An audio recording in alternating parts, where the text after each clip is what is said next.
Okay, we're good. All right, now we'll dive in. All right, John, you're a legend in the content marketing space. I've always looked up to you, always admired your work. You've done some amazing things at Intercom and Ramp. You're consulting now. I have so many questions about all these things. I also want to let people know if you have questions for John, leave them in the chat. I'll be happy to queue them up.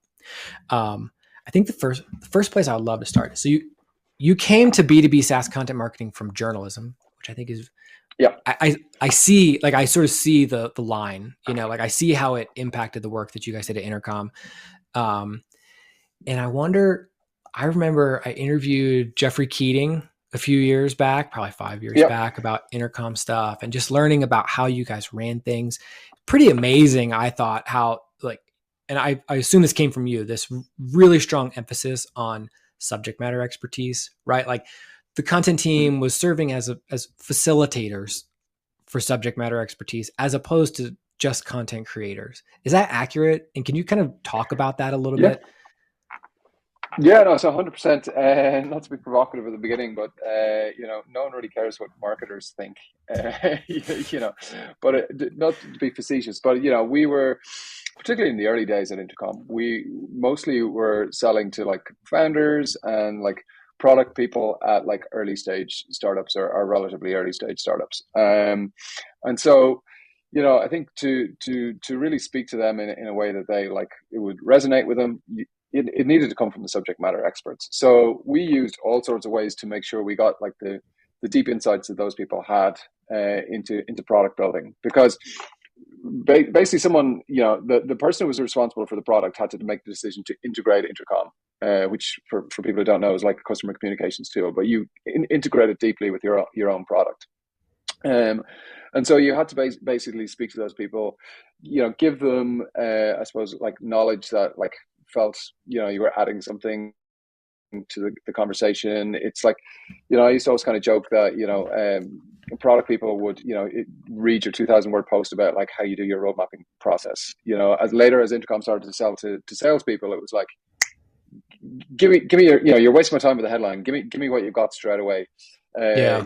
Support people were just like delighted that anyone was writing for them and like, really appreciated any kind of empathy you could show for their task. So like, it was really all about like that strategy of drawing the subject matter experts. It was really driven by who we were selling to, right? And really trying to get Yeah. a deep understanding of who those people were. I mean, you wrote that post at Animals about your blog is not a publication, and I think it was kind of saying, we did run a publication, but I think it worked because of that audience that we were trying to sell to. That like it Yeah. was a community, it was people who were going to like, if they learned anything about product building from Intercom, they would then, definitely consider us when they had an opportunity to use us as a product to communicate with their customers. That's not going to work in every instance. And actually, I agree with you. I think most people's content marketing is far better to think of it as a library rather than a publication. But we had that buy-in from the top. One of the co-founders of Intercom, Des Trainer, he famously wrote the first 93 of 100 blog posts on Inside Intercom. Owen, who's the CEO, just really got like the potential of it. They'd like seen it work for HubSpot, for Basecamp, for folks like that, and so they really gave us the space and put the investment into it to run a publication. So it was really, really powerful, and we made sure that publication was written mostly by the subject matter experts of the company rather than like the content marketers. And whether that meant totally ghostwriting something, whether it meant like interviewing someone and just writing that up as their own byline piece. Some people were great at like you literally get them in a room and whiteboard, and then one of our team would create a blog post or podcast episode on the basis of that. But like just figuring out whatever it was it took to get that subject matter expertise and get it into our output. That's so interesting because I don't think a content marketer could have ever pulled that off. Like someone with a content marketing background, I mean, like I feel like I assume that your journalism background played a pretty significant role in that, and it was a Yeah, harder no, way to do totally. it too, Yeah. right? I mean, it's harder to execute. At least I imagine Yeah, I that it mean, I probably think was. yeah, and I think the one thing I think that I always said to people about it was, because people always go like they want the like, what should I do? Tell me what to do. And I'm like, well, this worked for us, and I think one of the reasons it worked for us was it stood out.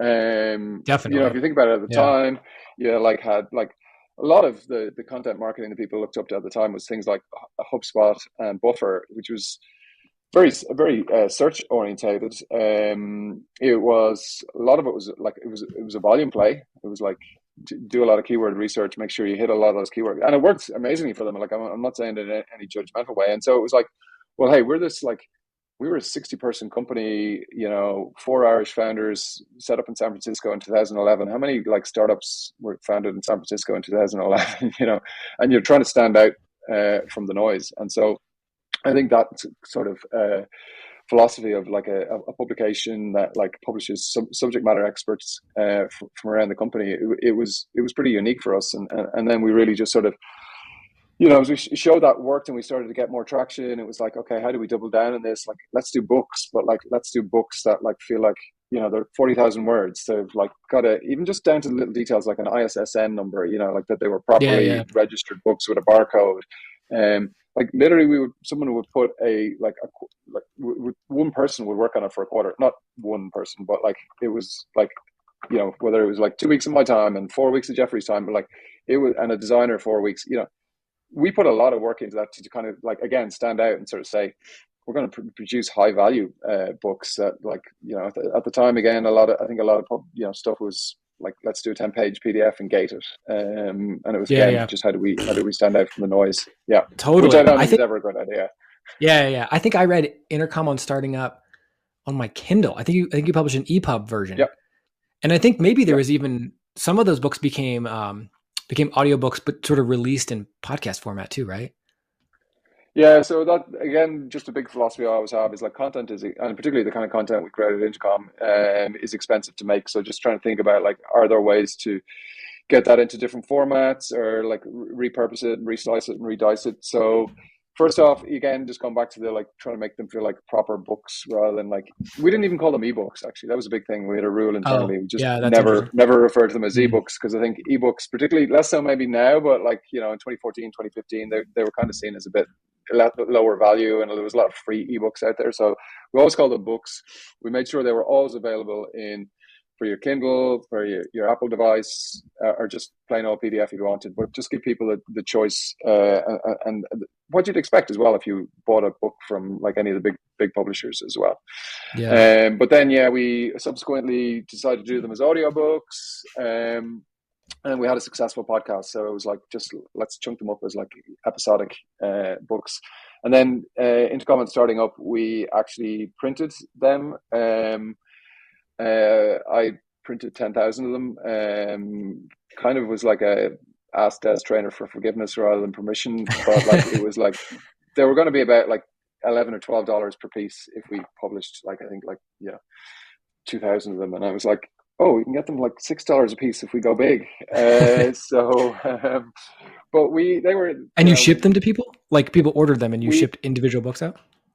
yeah, we sold them like, basically, I think it was like, I can't remember exactly the pricing at the time, but it was like $10, and then like shipping depending on where you were. Like we were just about breaking even on them, like barely breaking even on them. But we would, like, visitors to the office, we'd give them to the sales team. Would go out and sales calls. I'd bring I books. love There are that. conferences, you know. So it was a huge part of our marketing, probably for about 18 months. So actually, when you think about it, like the unit charge was pretty low, and it was just, again, it stood out at the time. I think like there are plenty of people who've done books at this stage, and other people have done like books before us. I mean, we didn't invent it, but certainly tried to stand out from like maybe our peers in B2B SaaS at the time.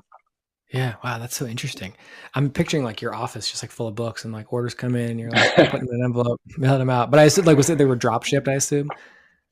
Yeah, we worked, like, actually we worked initially. We had a bit of an issue actually with the printer. The printer had a service where they actually would ship them. And to be honest, it was a bit hit and miss, and like that was a huge thing for us. Like it had to be perfect, Mm. you know, like, because it was our brand reputation was on the line. So actually, we found a company that did fulfillment in Austin, Texas, that ship all kinds of merch and swag for tech companies, and they did a great job. I mean, That's literally, awesome. that thing just ran itself in the background, and as I said, it was roughly cost neutral. We were probably like, sometimes depending on what territory we were in, we were losing money shipping you a book, but other people we were making like maybe a few cents. So it was, you know, it all worked out in the end. I think it definitely delivered a lot more value than it cost.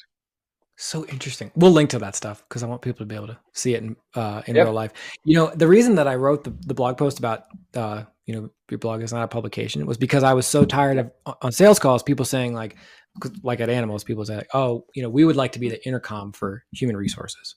We would like to be the intercom for whatever. And it was kind of a frustrating conversation to have because you can't be. I promise you can't Yeah, be. And part of the argument that we made was like, okay, Intercom probably raised $100+ million. Content team is, I don't know, 10 people, 12 people. I probably, they've made a serious commitment to this. Serious commitment. You can't just, do like thought leadershipy style content and say it's Intercom for X. But it sounds yeah, like, I'm imagining you probably got some of that too, saying like, oh, can you help us do this? Like, we want to kind of do the same thing that Intercom's done for our yeah. business. Totally. I know, like as I kind of alluded to at the beginning, like it was dependent on the market we were in, why it was successful. Um, Also, like Intercom didn't try and be like brilliant at all parts of marketing straight away. I mean, I would say like product marketing was really strong. We were really strong at like doing product launches. We had like really, good thoughtful positioning in terms of the product, all that stuff you'd expect from product marketing. We were great at events, and events were a huge partner Mm, for content. Like we sort of thought of like events as like live content, so we worked very closely with the events team. But things like PR and like brand marketing and stuff were like followed much later. In many ways, like content was our brand marketing for a long time. Design was right. another area we invested in hugely, but we weren't trying to do all things at all times. And I actually think that's something I see at the moment with a lot of marketing teams is like they're trying to do everything out of the gate day one. And actually, I Mm, think it's like, we saw content and saw the potential, or certainly, actually, to be fair, Des and Owen saw the potential when they hired me, and like I bought into that vision. But yeah, I think that's a big part of it. And as I say, like I really kind of like spent the first year really trying to understand the buyers and like whether it was going to like conferences, like early days 60-person startup. It was like literally like, hey, we need people for a stand, and I was like, yep, I'll be there, I'll go to a conference, because I just wanted to eyeball the people who were going to be buying Intercom and like, how do they yeah. talk, like what do they look like, where do they hang out, like where do they read stuff, and just spending time with them. And I know that's obviously in a post-COVID world, it's quite different, but like just really, and again, this is probably a little bit informed by the product team at Intercom, this idea of almost falling in love with the problem, like fall in love with the like your customer and finding out like what are their problems, and then I think you figure out like what's the content strategy Oh, that's that's going to such reach a, those people, that's going to help those people. I love that, fall in love with the customer, because I feel like a lot of content marketers fall in love with content marketing. Yeah, Like they, uh, they sort of like come into this world and start learning about it, and they fall in love with the process of the writing or the research or the optimizing, and there's like important skills, like no question about it. You have to learn how to do those things, but it's totally, all in totally. service But I of this think there's a lot customer, of which yeah, there's a lot of cookie cutter content marketing. It's like, hey, okay, you set up a blog, you do a podcast, you do books, but sometimes I don't think there's like enough time spent trying to really understand it. Like, will like I don't know, maybe we're selling to like finance teams. Will they read a book? Like, do they want a book? Is that how they consume content? Is that the best way to deliver it? All that kind of stuff. And I think the only way to do that is to I don't know, get on sales calls, or like with obviously things like Gong nowadays. You don't even have to get on sales calls. You can just like watch yeah, your, what a your cool sales tool. team's calls. Yeah, just whatever way you can, just try and get as much a sense of like the world that like your customers and your potential customers inhabit, and then from there, I think you start to get creative ways of like how do I reach them. Yeah, I think I would point to Intercom as an example of a company with content culture. And like what I mean by that is basically Yep. like top down buy-in on content. The Mm-hmm. founders did it themselves. They were like clearly invested in it. Like it sets the team up for success if they're in this environment where like everybody wants them to win and kind of believes in them and all that. Is that true? Is that a thing? Yeah. Totally. I actually was talking to someone earlier today, and I shared this story. So hopefully, Des, who's the co-founder of Intercom, won't mind me sharing it with a larger group. But between when I sort of like signed my contract to join Intercom and to actually join, I was like serving out my notice period. I met him for a coffee, and he was like, "I really can't wait for you to join." And he was like, "There's so much stuff like want to take it off my plate." And he was like, he showed me. He actually had set up an RSS feed from the blog to I think it was Campaign Monitor he was using as the email tool at the time. But literally every Wednesday at 5:30, an email would go out to people who had subscribed with the new blog posts that had been added to the blog. But it meant that he was forced to write at least one post or source a That's post every week. awesome. Like That's so interesting. someone said, you literally he had sort of chained his legs to the chair and forcing himself to do it. But it forced that discipline, and I think that's a huge thing for something like the kind of strategy we had at Intercom. Was that regularity of publishing and turning up in people's inboxes and adding some value, like giving them something of use every week. Yeah. Um, and sometimes those posts, and I think as it would admit it, like they could be light, it could be just like, hey, here's like one of my favorite books and here's what I learned from it. But equally, he was churning out like really high value stuff about things he'd learned about building software, because they had a consultancy business before that as well. So he knew a lot about building product. It wasn't just from his experience at Intercom. Yeah. Yeah. There was a post, I think it was Des that wrote it like early on about, I think it was about the death of mobile apps. Yeah. Does that ring a bell? That like blew up. Yeah, that was Paul Adams, Oh, who's okay. our head of products. Paul used to write these super in depth, like 2,000, 4,000 word posts. The other one he did was like basically a deep dive on how the product team was organized at Intercom, like right down to like what meetings they had, how they made decisions, how they did their road mapping process. And that stuff was huge because like every other product team in SaaS, like people are always looking for that kind of information. And I That suppose, there was some level of success at Intercom at that stage. Like we got to maybe Series C at that point, and so people looked up to that content. Yeah, that's so interesting. I remember reading the mobile apps post and just being like, I'm not a product person. I don't even like really get all this stuff, but I'm just like fascinated that it's like real, that like this person is Yeah, explaining this thing that they know a ton about and all the problems. I was like, this is really good content, you know? Um, absolutely. were there ever, did you ever get pushback? Was there ever like a campaign that was like a step too far, you know, that was like a vision that was like too big that leadership was like, whoa, John, slow down a minute. Um, well, I think there was definitely some pretty crazy stuff we did on particularly on the more on the event side, and like we did world tours and wanted to do we did a live product launch in Bill Graham Theater in San Francisco, and I think Oh, sometimes wow. we probably got ahead of ourselves a little bit, but I mean, my partner on that, like the head of the events team, Megan Sheridan, just did some amazing stuff that pushed the company forward, and I think just really, some people were uncomfortable, but it really, our brand was way big. I think, for the size of the company at the time, like our brand in the market was way bigger as a result.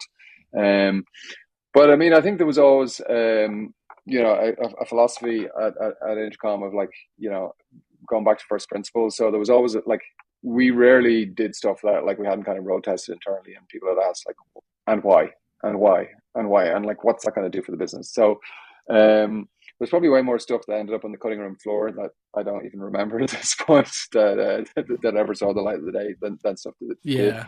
I mean, I think the one thing I suppose, but like we never really cracked at Intercom, and I tried a couple of times internally, was video. Like we never figured out like Mm. what would the video version of like the Intercom blog have been like. Could we have given those product lessons, in some kind of video format? Like that would probably look like a series of Loom videos these days. Maybe we would like do product teardowns or something. Who knows? I don't know. But like that was definitely something I think probably just because of the skills that were on the team internally, Yeah. that we didn't ever crack. Mm. How about hiring? I'm curious how you built the team because not remote, right? You had teams in Dublin and San Francisco. And also Yeah. like it's a slightly different skill set. You're not looking for content creators. You're looking for this. I don't know exactly how you describe it, but a facilitator. We editors, we call them.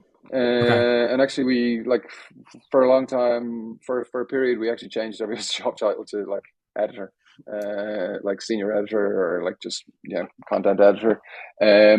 But purely because like we wanted to make sure that people were clear that this was the job was much more like working with subject matter experts, trying to get their views out on the blog, rather than maybe the more rounded content marketer, which I think that you kind of talked about. But Hiring, because we needed to work with subject matter experts, I was based in Dublin. Intercom had an office in Dublin and San Francisco from day one. But then I knew I needed people in San Francisco because like half the company was there, so I was going to need people to work with the subject matter experts there. So I mean, it was tough. Again, like I kind of said, we had like maybe I don't know, like probably a couple of hundred venture-backed startups founded in the same year in 2011, and then there was more and more coming down the line. Um, and you're like this kind of like Intercom developing a bit of a brand, but like not that well known. So I spent just a lot of time in San Francisco, just having Mm. coffee meetings. Like, hey, like someone knows someone at Slack who works in content. And just like I don't know if I even want to hire this person necessarily, but like I certainly want to go and meet them and have coffee and just talk about what's going on and just network like crazy every time I was in San Francisco. And so I actually found that building out a team was something that I really enjoyed. Finding great people, hiring them and mentoring them. Yeah, I mean, Fiona Lee, who I hired to run the content team in San Francisco for me, like I subsequently rehired her to work with me in Ramp when I moved there. I just met some fantastic people, and they weren't always like from the obvious, like, oh, they've done content for X number of years in this role, like, or done content marketing. So, for instance, Fiona had done like worked in Google and done support content. She was like working at caring.com at that point and was doing like much more kind of an SEO focused strategy. But like, I really saw that she could come in and help us grow a team and like grow that kind of editorial machine that we were building in the San Francisco and Dublin offices. I actually applied for an Intercom content role at one point, probably 2015, maybe 2016. And I had a call with I guess probably a recruiter. And my whole thing was like, maybe they'll let me be remote. And they were very clear. No, it's not. This is a Dublin based role. And I was like, okay. And they're Yeah, like, do you want to kind I of do. proceed with this process? I think I remember that conversation. I was like, "Yeah, this guy's pretty good, but do we want to have remote?" So funny. Well, my wife and I, like, we both have Irish heritage somewhere down the line. So we were like, you live in Dublin? Like, that could be cool. We talked about it for like 10 minutes before we are like, that's probably not going to work. And obviously didn't happen. But I did find that to be just sort of, I mean, I actually, at the time, I was like, oh, remote's the greatest thing in the world. I would never go back to an office. Like nowadays, I'm like, I would do anything to go to an office. I would love to go work with some people in person, Yeah. I am curious about the transition to Ramp. Um, Mm. How, what, when, where, why, like Ramp, for context, spend management tool. I mean, is that, I'm generalizing a little bit. Is that Yeah. more or less accurate? They have a corporate card, which is probably the way that a lot of people would know them and see people using a ramp card. But yeah, I have a whole kind of suite of kind of expense and spend management software, whether it's like paying your bills, putting budgets, giving teams budgets and allowing them to manage them themselves. Way we talked about it was like we basically want to like look after all your non-payroll spend. So yeah, they were on a tear. They're like New York-based fintech company. And yeah, I went in there just in 2021, like third marketing hire, and just like sort of built out the content and comms function there. But it was a very, very different strategy and approach than Intercom. I think there was always like, even though we never called it community as such, but like we knew we were kind of building this like community around the content we built, that people were going to continue to consume it over time, and like it wouldn't always be a really quick conversion path. But if you think about it, like a finance tool like that, people are going to like, they're going to be frustrated with the current solution, and they're literally going to start looking for something else. So like it was much more about search from day one, an SEO strategy, and a lot of customer evidence, like making sure that like we were showing the success that customers were having with Ramp, and a certain amount of like kind of editorial and kind of like really making it clear like how Ramp approach things differently than say like Brex or other competitors, like really sort of getting our philosophy out there of like how we were approaching things. Like for instance, we went heavily on the fact that like we don't have points or multipliers. We gave you cash back, and just really went strong on trying to get that across all the time. Yeah. Superpath is a customer, actually. It's a cool tool. It's really Yeah. helpful. That's interesting. Were there, like what you just described, was that all obvious like when you walked in the door? Or I guess I'm curious about like the feeling out Yeah, period. Like what's the like you're hired, like there's obviously like you're one of the best content marketers ever. Like you're gonna come up with something that's great. But like I feel like it takes a little bit of time to get your feet under you and figure out like this new customer, this new market, what's your strategy? What are your do you have new yeah. constraints to work with potentially? Yeah, no, it was like I mean, there was all sorts of things that weren't like some of that was apparent from the outside. Some of it was not. I mean, like one of the things that's really interesting, and I actually was speaking to someone today about this because they've got a similar setup. But you're the person who is the buyer is not the person who's going to make sure your tool is successful. And so, in the Mm-hmm. instance today, it was someone who's like a technical tool that like they sell to CTOs, but they've got to get the developers to implement it and really like get on side with it. Equally at Ramp, you sold generally to like a founder or a CFO or a head of finance or someone like that. But if you think about it, it was actually like the accounting team, like the day-to-day accounting team, who were going to have to like move bills or various other things from like their existing solution to Ramp. So we used to talk about this idea of share of wallet, that you get in there and like you roughly know what their like card spending or their bill payments in a year is, and how much of that have you got at any given time.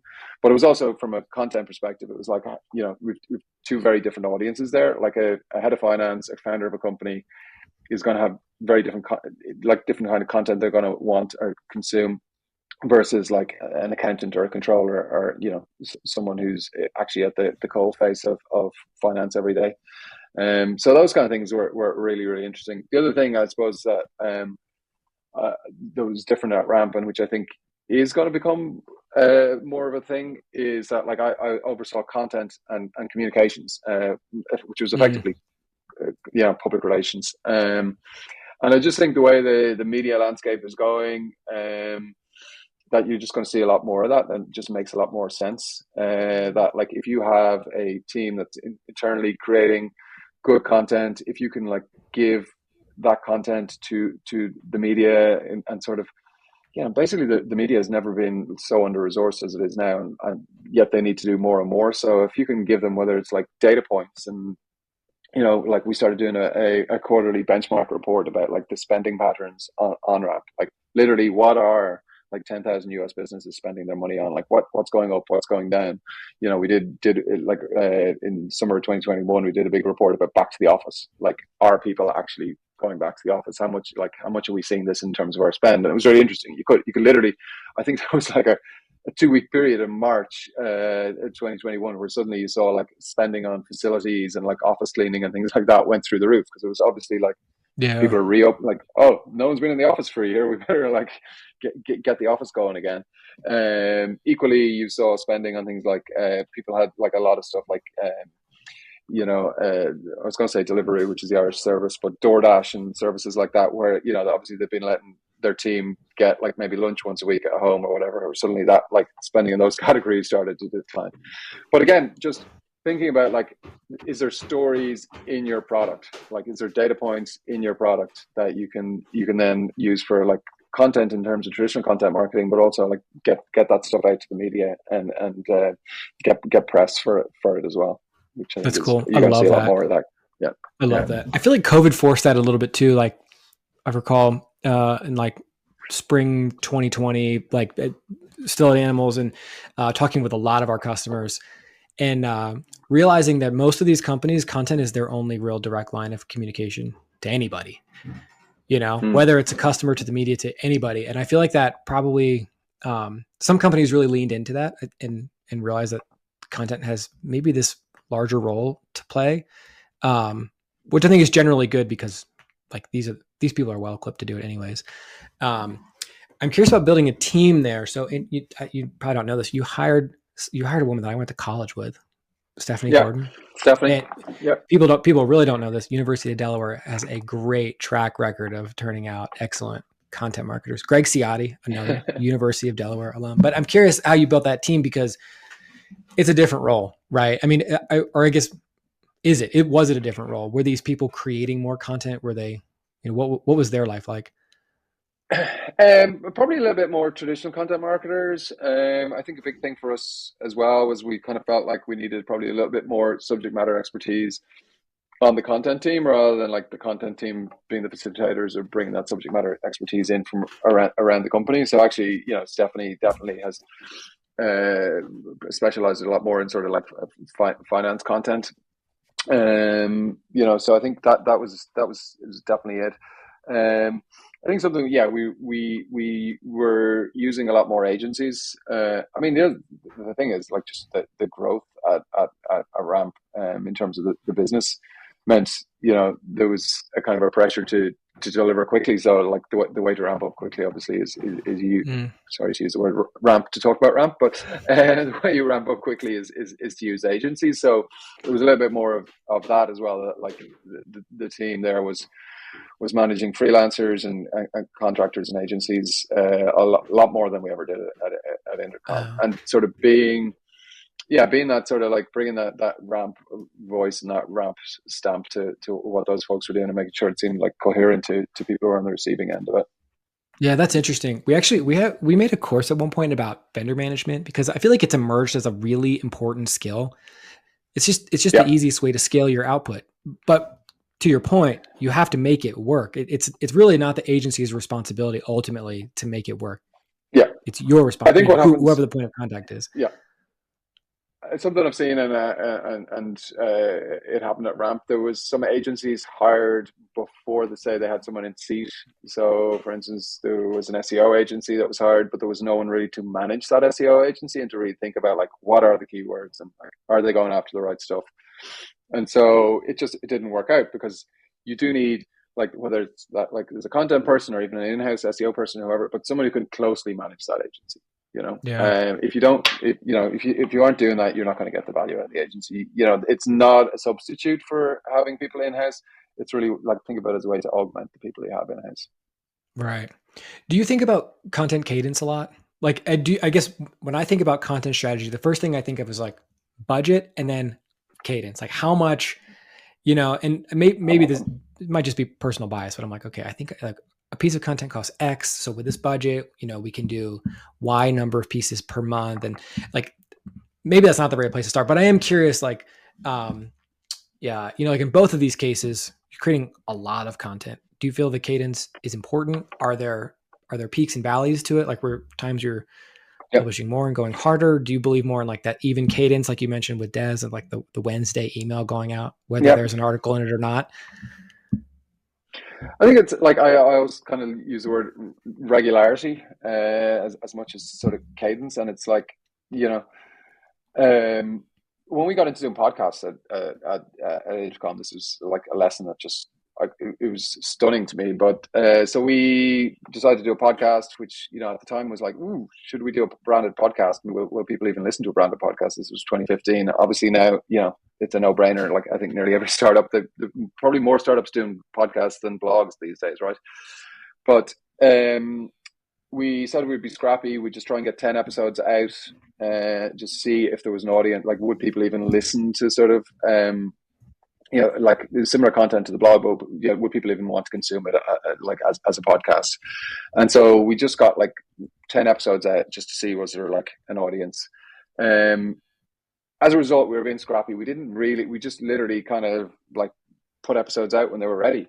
And we saw enough to kind of go double down. But actually, someone who was selling me or wanted to talk to me about selling a tool said to me, you know, just stick to a day and as close as you can to a time, and literally get it out every time. Like we went Thursday 5:30 Dublin time, and it was like you could see it in the listenership. Once we went on a regular cadence, it was like the listenership started to take off. And then when we Oh went wow. from once every 2 weeks to every week, it was the same thing. So yeah, I think it's just like get into a cadence that is realistic and deliverable.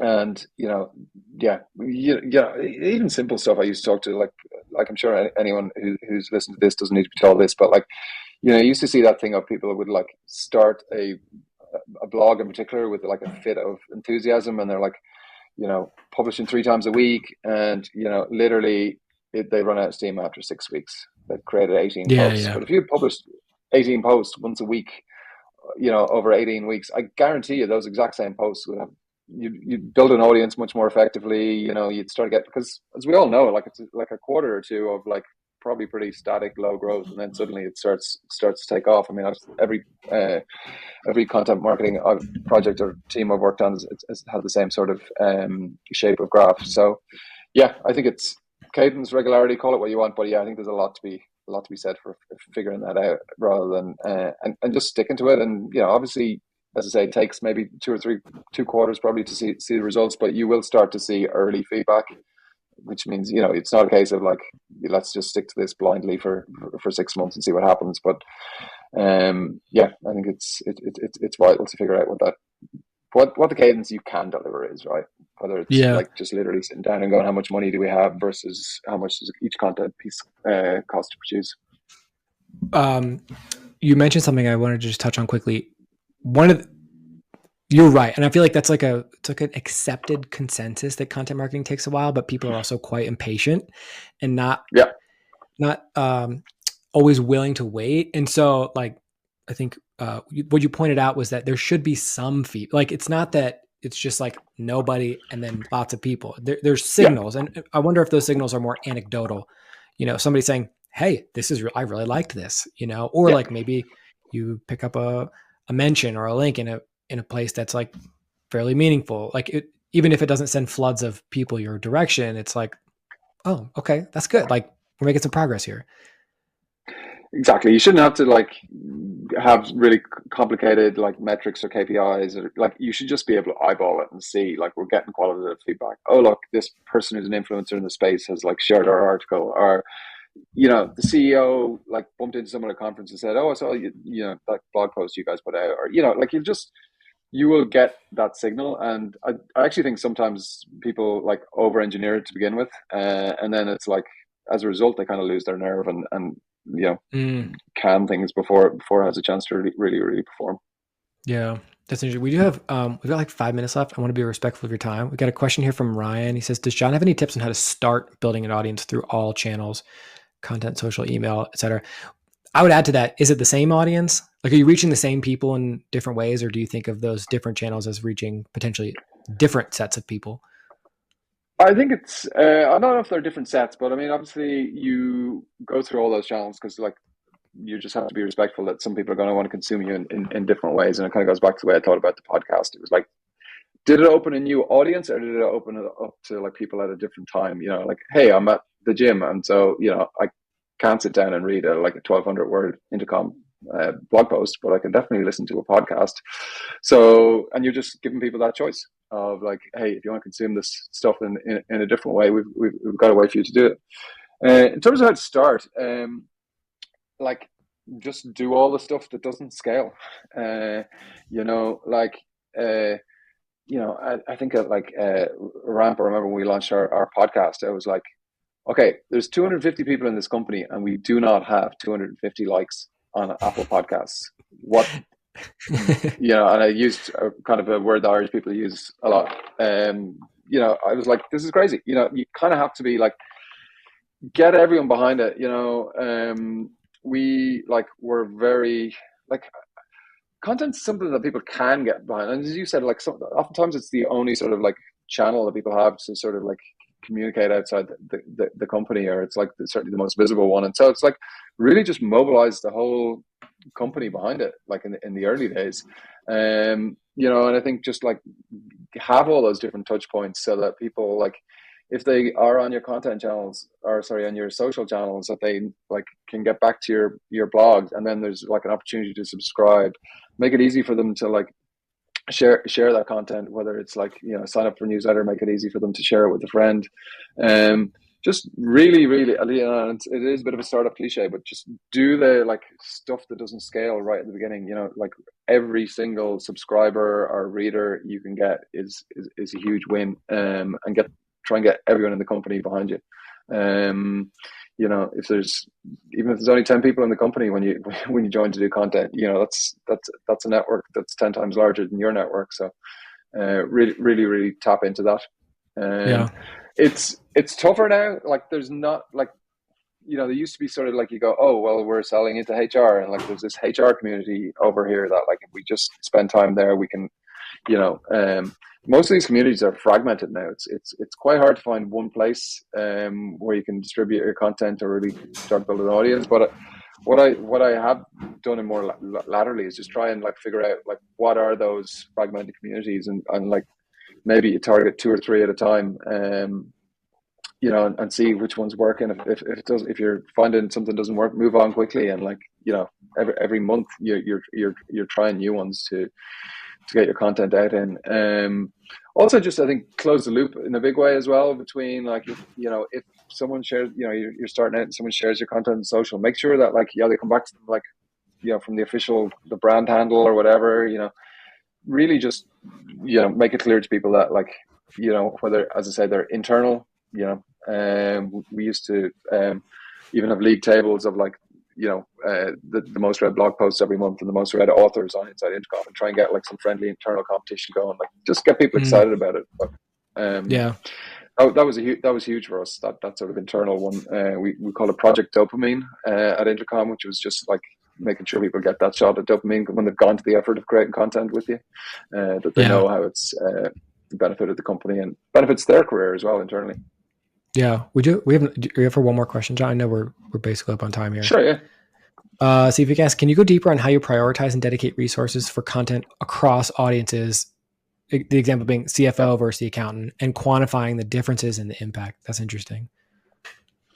Yeah, I think like it's really just making sure you're aligned with the kind of the company and broader marketing and go-to-market strategy. So, for instance, like early on, my time at Ramp, it was very much like we need to get new customers. Like let's top of funnel growth, and so it was like much more of a focus on the CFO founder stuff. Trying to get more people aware of Ramp.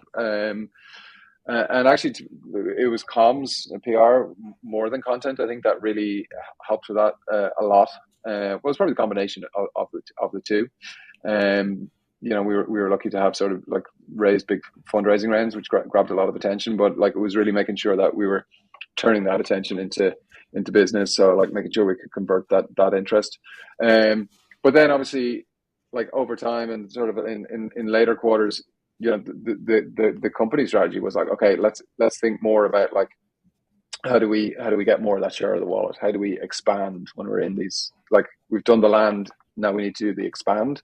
And so at that point, it was thinking about the accountant, or it was thinking about the person or the controller or whoever the person was who was going to run the card program. So that was when we added someone to look after customer education and run things like onboarding webinars and more content that would like help people get more value out of Ramp once it was actually already in the business. But yeah, and quantifying the differences in the impact, I think that's like obviously depending on if you're going after the founder and CFO, it was like new business, it was leads. It was like, are we getting people into the funnel? Are we getting people to sign up? Whereas for the accountant, the person who ran the card program, it was much more about share of wallet. Like, are we expanding within those accounts? And so, yeah, I mean, obviously it'll be different for every company, but that's the way we kind of thought about it. Got it. Really cool. Pretty sure it's getting on 6 p.m. for you. So I feel like we should wrap up, let you get on with your day, but you're consulting now. Yes. Which I'm curious to know about.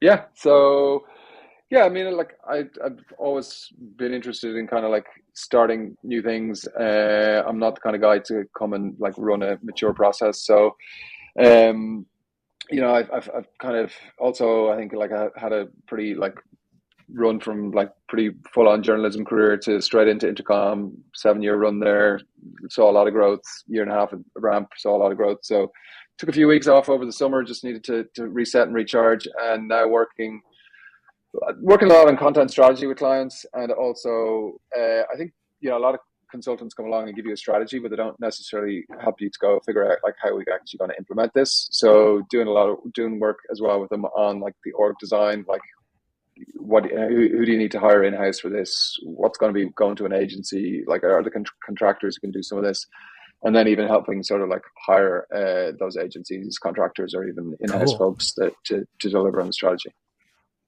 That's amazing. And is that geared towards the same sort of same type of company as Intercom Ramp? Like sort of you're helping them get it going from basically the ground up. Yeah, I mean, generally, I would say that the sweet spot for me and like the first couple of clients, they have like a marketing team. They may have already started some content efforts, so like they see the potential.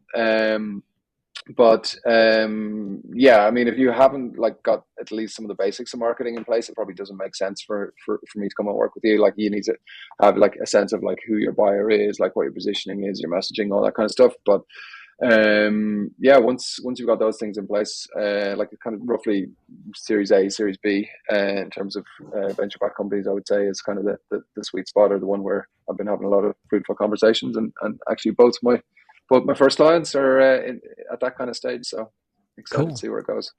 That's cool. Can we send people anywhere? Do you have a personal website, or is LinkedIn, Twitter, anywhere we should direct folks? LinkedIn, probably just check out. I think what am I on LinkedIn? John Collins Ireland. What is my profile? Oh my gosh, I should know that. I will have a website. Yeah, John Collins LinkedIn, but I'm like / John Collins Ireland Okay, cool. is We'll a way link to to it. find me. But yeah. Cool. Yeah, we'll definitely link to that. And we'll link to all the stuff that you mentioned in the notes we put along with the recording Right. here. And just in general, thank you, John. Like you're just such a wealth of knowledge on this. You have some amazing experience to share. So we're really, we have the link in the chat now. Thank you very much. We're just really grateful for you to come hang out, spend some time with us. And yeah, thank you. Thanks for Delighted being a to part do of it. Superpath. And thanks for putting together the community. If nothing else, about like I lurk from time to time. I've certainly learned some stuff from it, but if nothing else, it's also a great way to keep in touch with former colleagues on Slack. For sure. Oh yeah, that's actually, we find that's like, when we look at our analytics, there's way more DMs than public messages, and I think a lot of it You is should that.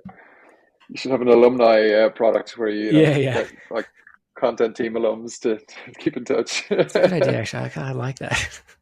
Well, cool. Thank you, John. We'll link to all your stuff. Really appreciate it again, and Okay. have a great day. We'll talk soon. Thanks everyone for listening, and all the great questions. Cheers. Take care.